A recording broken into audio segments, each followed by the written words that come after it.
Olá, tudo bem? Estamos aqui em mais uma aula então da Escola de Servos. E essa aula é a número 6, a aula que trata sobre a bênção de Deus sobre a família. Amém? Estamos felizes e eu quero fazer uma oração. Pai de amor, obrigado a Deus por tudo que o Senhor tem feito em nós e através de nós. E queremos que o Senhor continue, ó Deus, a usar este canal para abençoar famílias desta geração, ó Deus. Então pedimos a tua bênção e que teu Espírito Santo possa revelar a sua palavra de acordo com a necessidade de cada coração, em nome de Jesus. Amém. Ok? Glória a Deus. Então, como eu disse, o tema da nossa ministração é a bênção de Deus sobre a família. E vemos lá o nosso texto-chave, está lá no livro de 3 João, capítulo 2. Você recebeu a tua aula por e-mail. Se não recebeu, você solicite no nosso grupo do WhatsApp, então. Você que é da nossa igreja, você pode pegar lá na secretaria com a irmã Lucimar. 3 João, capítulo 1, né, o versículo 2, diz assim: Amado, desejo que te vá bem em todas as coisas e que tenhas saúde, assim como bem vai a tua alma. Então, nós vemos que o propósito do Senhor na cruz do Calvário foi conquistar para nós esta vida plena. Tanto que o apóstolo João diz aqui que o que ele deseja, e a palavra foi inspirada por Deus, e Deus também tem esse desejo para conosco, é que tenhamos uma vida que nós possamos ir bem em todas as áreas, tanto no campo físico, do campo emocional e no campo espiritual. E na medida que nós então aprendemos sobre a família, que é o que estamos aprendendo, nós vemos que Deus já colocou tudo isso, todo esse versículo na sua totalidade, na sua plenitude, lá na primeira família de Adão e Eva, ok? Então você acompanhando a tua ministração, você vê o número 1, que está escrito assim: conhecendo as bênçãos de Deus. Então vamos ler um pouco. Diz assim: o casamento é uma bênção. O propósito de Deus para o casamento é proporcionar felicidade à família. Por muitos anos, Adão permaneceu só. Depois da criação de Eva, aí então veio a bênção do Senhor sobre o casal.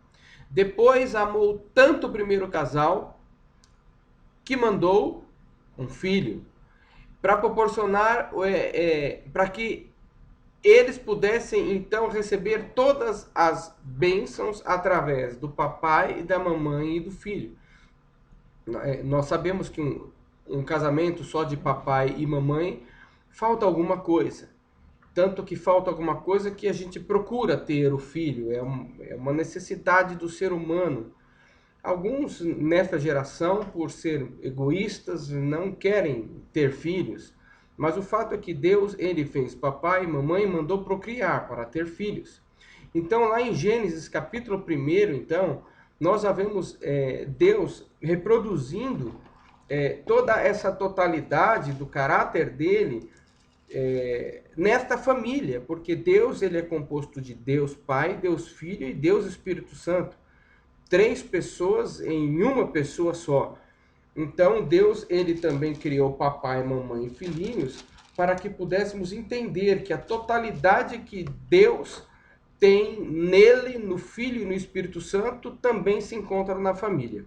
E em Gênesis 1:26 diz assim: Então disse Deus: façamos o homem à nossa imagem, conforme a nossa semelhança. Ou seja, Deus nos criou para ser bênção em todas as áreas, porque nós fomos feitos à imagem de Deus Pai, de Deus Filho e de Deus Espírito Santo. Tanto que ele diz aqui: façamos o homem à nossa imagem.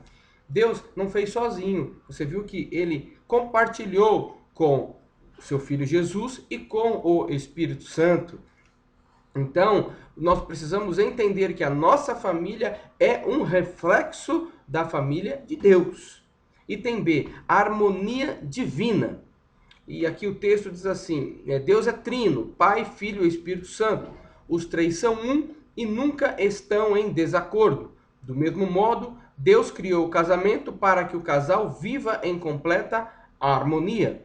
E o versículo 27 diz assim: Assim, Deus criou o homem à sua imagem. A imagem de Deus o criou, macho e fêmea os criou. Então, quando nós não estamos em harmonia no casamento, é porque estamos deixando de refletir o que Deus colocou em nós. E aí entra então discussões, brigas. Saiba que isso não vem da parte de Deus. Deus nos fez perfeitos e devemos buscar esta perfeição. Item C. Colocou-os como reis sobre toda a criação.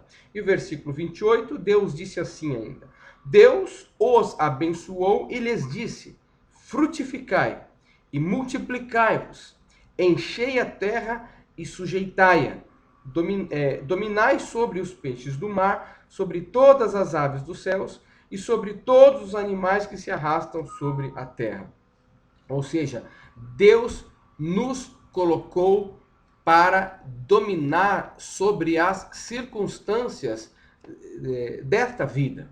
Deus não para dominar homem e dominar mulher. Deus nos colocou para dominar a terra. Então Deus faz o papel dele. Mas ele também nos deu um papel. O nosso papel é enfrentar as situações, enfrentar as dificuldades, sabendo que já temos a certeza da unidade, da harmonia no nosso casamento, porque o Senhor assim o fez. O Senhor fez perfeito.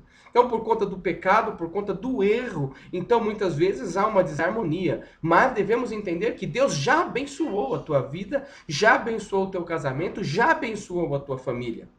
Então, aqui no versículo 28, vem apenas ratificar o que eu já falei no item A e no item B. Deus colocou tudo debaixo da família. Aqui, ó.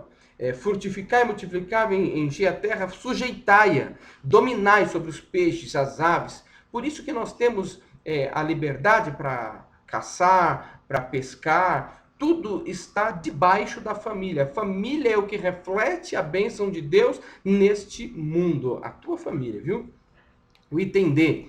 Ensinou-lhe o princípio da semeadura e da ceifa. O versículo 29 diz assim: E disse Deus ainda: Tenho-vos dado todas as ervas que produzem semente e se acham sobre a face de toda a terra, bem como todas as árvores que há fruto que dá semente, servosão para mantimento. Ou seja, Deus nos deu e nos dá ainda hoje semente. Semente não é para comer, semente é para plantar. Comer é o fruto, a semente é para plantar. Então o Senhor está nos ensinando aqui que, porque ele, ao invés de dar semente, ele poderia já ter dado a árvore pronta. Mas não, ele deu árvores que produzem semente para o homem ter o trabalho de plantar e colher. Então saiba que tudo que você plantar, você vai colher. Está colhendo coisa ruim? É porque plantou algo ruim. Então comece a plantar coisas boas hoje, que você vai colher coisas boas amanhã, em nome de Jesus. E aí no versículo 30, Deus também deu para essa primeira família provisão. E aqui, ó.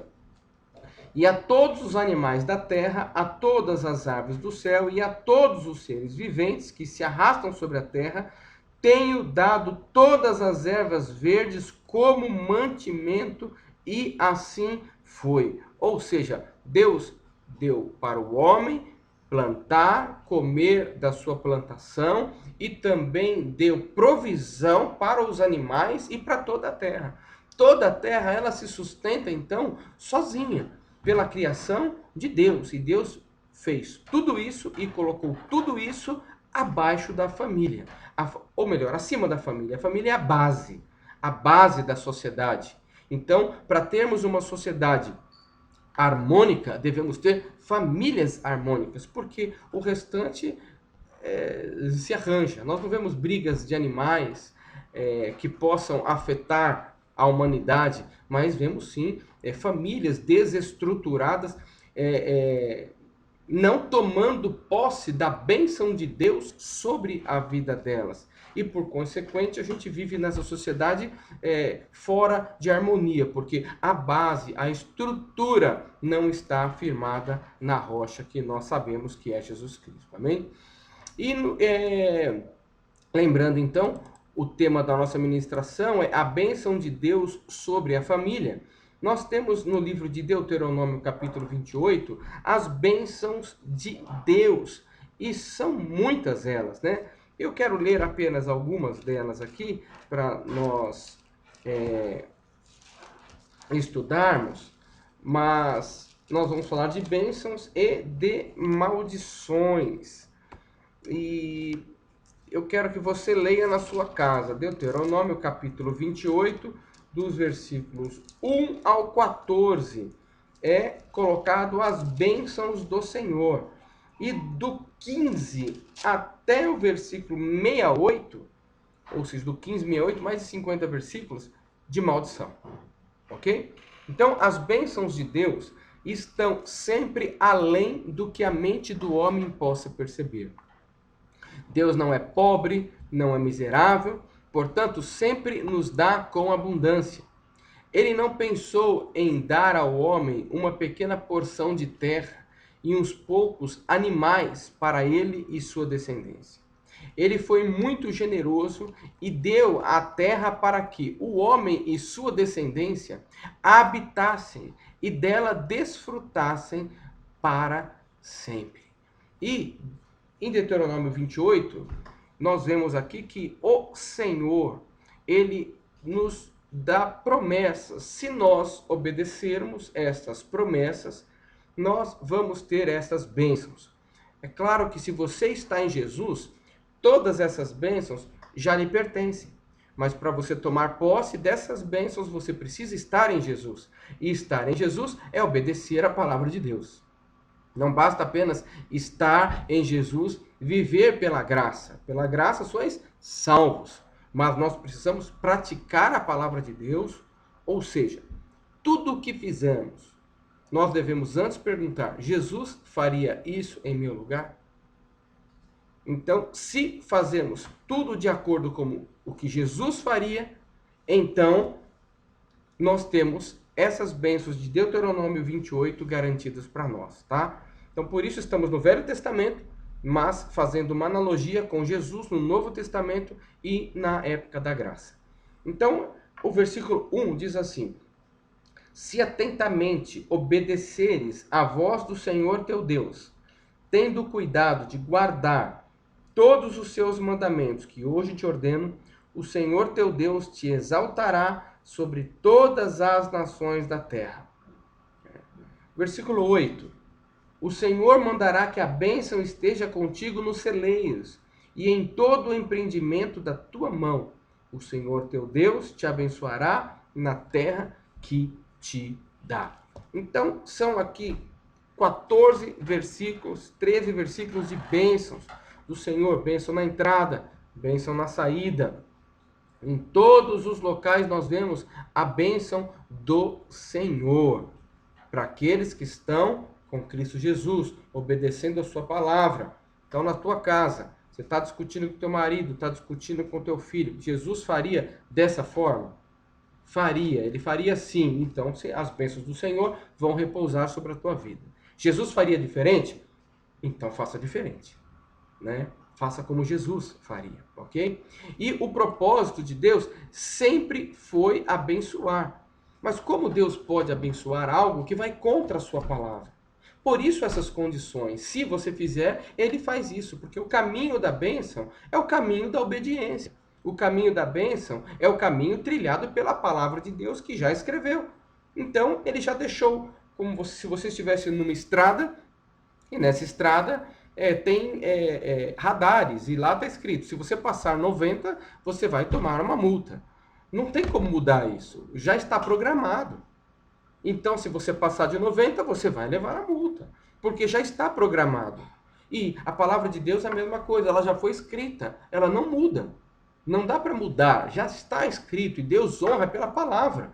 Então, se você obedecer, você não vai ser multado, a bênção do Senhor vai estar sobre você. Mas se você desobedecer e passar, for a 100, 110, a consequência você vai ter que pagar, e a consequência disso está em Deuteronômio 28, a partir do versículo 15, né? A partir do versículo 15, que tem as maldições, né? E se estivéssemos só no Velho Testamento, todas essas maldições já estariam sobre nós, né? Mas como o propósito de Deus é abençoar, então nós vemos que Ele criou um plano para isso, né? Um plano para nos abençoar, que é a sequência da nossa aula aqui. Mas o que eu quero deixar claro é que em Deuteronômio 28 tem as bênçãos de Deus já garantidas para a tua família, para aquela que obedece ao Senhor. Mas para aquela que não obedece ao Senhor, nós temos dos versículos 15 até o versículo 68. Pode aí desfrutar, ler ele, que você vai ficar de queixo caído. Tá? É bastante coisa, você pode ler na sua casa. Próximo item o Cristo nos redimiu da maldição, da ruína. Então, do mesmo modo como existe a bênção, também há o lado oposto, que é a maldição. E no livro de Deuteronômio, Moisés, ele dedica todo um capítulo no qual apresenta a bênção e a maldição, que é o que nós falamos aqui. Mas o próximo item, que é o mais importante para nós, é a cruz, lugar de nossa vitória. Se pudéssemos transportar-nos por um só momento até ao Monte Calvário e ver Jesus pendurado na cruz, poderíamos compreender que esta maldição que nós adquirimos por causa do pecado caiu exatamente sobre o corpo de Cristo. Por isso que diz que maldito é todo aquele que for pendurado no madeiro. Então, se eu estou em Jesus, eu acredito que ele foi pendurado no madeiro e ele levou sobre si as minhas transgressões, então eu não sou mais maldito, eu sou bendito por Deus Pai. E é o que está escrito lá em Gálatas capítulo 3, versículo 14. Sou bendito por Deus Pai, Filho e Espírito Santo, né? Gálatas 3, 14 diz assim: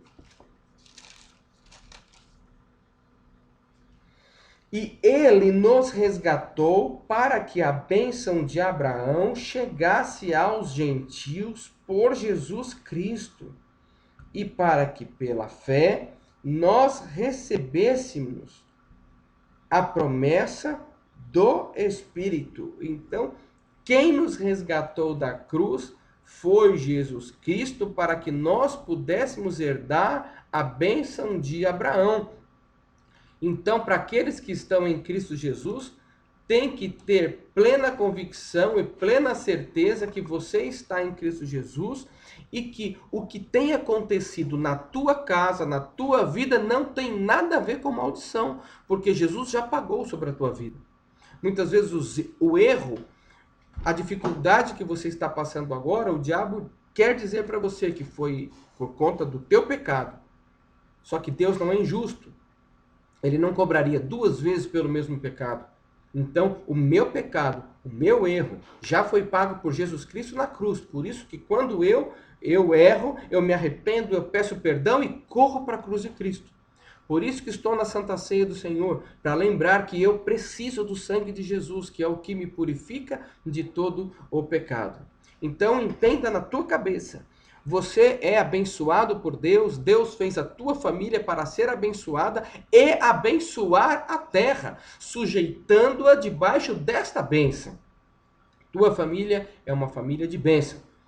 A dificuldade que você tem passado, brigas momentâneas, discussões momentâneas, é momentâneo. Recorra à cruz de Cristo e se arrependa. Que o sangue de Jesus te purifica de todo o pecado e a maldição que cairia sobre ti vai para a cruz de Cristo. Ele já pagou e você continua sendo abençoado, você e sua família. Tá? Não dá para uma família ser abençoada, sendo que os componentes da família não são abençoados. Portanto, essa ministração é para você, papai, assistir, mamãe e os filhinhos também. Tá? Então tenha plena convicção que Jesus, ele pagou pelo teu pecado e ele tem uma nova vida para você através dele. Deixe ele viver por você, mulher, e você vai ser mais feliz. Deixe ele viver por você, homem, e você será mais feliz. Deixe ele viver por você, filhinhos, e vocês serão mais felizes e transformaremos a sociedade em nome de Jesus. Amém? Conclusão dessa palavra: a via mais fácil é fugir de Deus, mas a mais segura é caminhar com Ele. Ou seja, quando erramos, a primeira coisa que queremos nos fazer é nos esconder. Nos escondemos da presença de Deus. Não vamos à igreja, não queremos ser vistos pelo pastor, mas quando estamos caminhando com Ele, por mais que seja mais difícil, é a via mais segura, porque Ele está sempre nos orientando e nos corrigindo para não cairmos no abismo. Depois, pôs diante de nós a bênção e a maldição. Pôs o sucesso, também pôs a prosperidade. Depende de quem? O sucesso e prosperidade depende com quem você quer caminhar, sozinho ou com Jesus. Sejamos sábios em escolher andar pelo caminho mais seguro, a submissão à palavra de Deus. Sempre o nosso tudo o que pensamos, o que ouvimos, e as nossas atitudes tem que passar pelo crivo da palavra de Deus. Aplicação: declare diariamente as bênçãos de Deuteronômio 28, de 1 a 14 na sua vida. Aproprie-se dela e sabe que você foi criado para viver debaixo destas bênçãos através de Cristo Jesus. Deus abençoe, que essa aula possa ter falado ao teu coração e que você possa ter a certeza que Ele te ama. Amém? Vamos orar? Pai, obrigado, Deus, por mais uma aula. E pedimos que o Teu Espírito Santo revele, Senhor, a cada coração, segundo a sua necessidade, esta palavra, e que possamos declarar todos os dias, 24 horas por dia, sou abençoado por Deus. Em nome de Jesus, amém. Deus abençoe, até semana que vem.